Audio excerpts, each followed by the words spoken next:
శ్రీగురుభ్యోన్నమః. శ్రీ విశ్వావసునామ సంవత్సరం శరదృతువు ఆశ్వయుజమాసం పాడ్యమి నాడు మొదలయ్యే శరన్నవరాత్రుల సందర్భంగా బ్రహ్మశ్రీ అయ్యగారి శ్రీనివాసరావు గారు రచించిన శరన్నవరాత్రులు అనే వ్యాసాన్ని ఆలకిద్దాం. ఇచ్ఛాశక్తి, జ్ఞానశక్తి, క్రియాశక్తుల సమాహారం అమేయమైనది. ఆ మూడు శక్తులకు వరుసగా లక్ష్మీ, సరస్వతి, పార్వతి ప్రతీకలు. ముగ్గురు శక్తుల సమాహారమే ఆదిపరాశక్తి. సృష్టిలోని శక్తులన్నింటికీ ఆమె మూల కారణమని, ఆ శక్తిని ఆరాధించేవారు ఇహలోక సౌఖ్యాలు, పారలౌకిక సౌఖ్యాలు పొందుతారని దేవీ భాగవత కథనం.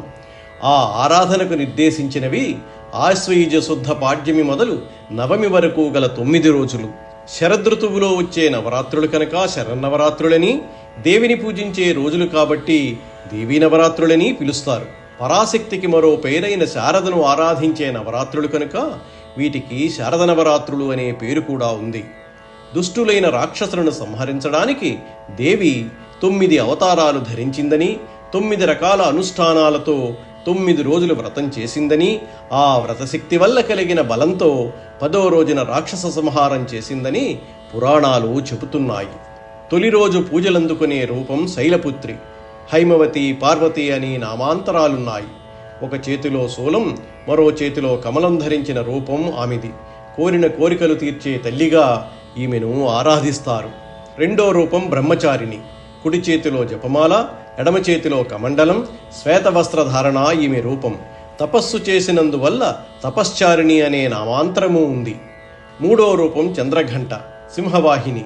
ధనస్సు, బాణము, గద, శూలము, ఖడ్గం, పాశం మొదలైన ఆయుధాలు ఉంటాయి. పద్మం, కమండలం, అభయ, వరద ముద్రలతో ఈ దేవిది 10 చేతుల రూపం. జయం, ధైర్యం, వీరత్వం మొదలైనవి వృద్ధి చెందాలనే కాంక్షతో ఈమెను పూజిస్తారు. 4వ రోజున కూష్మాండన్ రూపంలో భూమండలాన్ని సృష్టించిందనే నమ్మకంతో ఆ అర్థంలో కొలుస్తారు. చక్రం, గద, ధనస్సు, బాణము వంటి ఆయుధాలు ఒకవైపు, కమండలం, అమృత కలశం, జపమాల, పద్మం మరోవైపు ధరించి ఉండడంతో పాటు 8 భుజాలు కలది కాబట్టి అష్టభుజాదేవి అనే పేరుంది.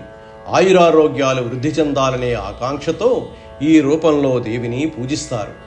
సింహవాహినిగా స్కందమాత పేరుతో 5వ రోజు శాంతి సౌఖ్యాల కోసం పూజలు చేస్తారు. 6వ రూపం కాత్యాయని.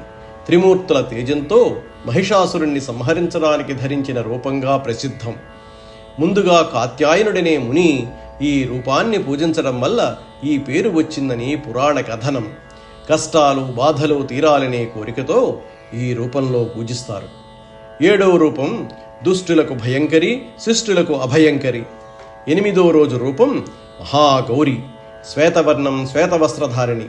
4 భుజాల్లోనూ త్రిశూలం, డమరుకం, అభయ, వరద ముద్రలు ఉంటాయి.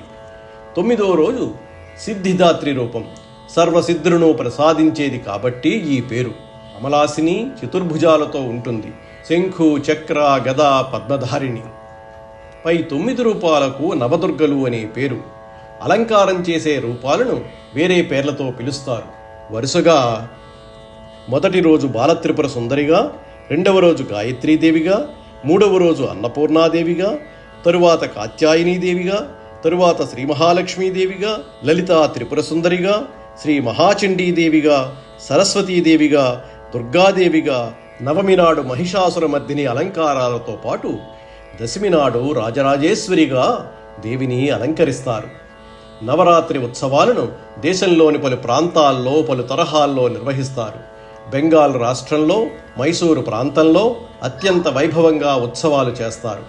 ఉభయ తెలుగు రాష్ట్రాలు, తమిళనాడుల్లో కుంకుమ పూజలు, వేదపారాయణలు, హోమాలు నిర్వహిస్తారు.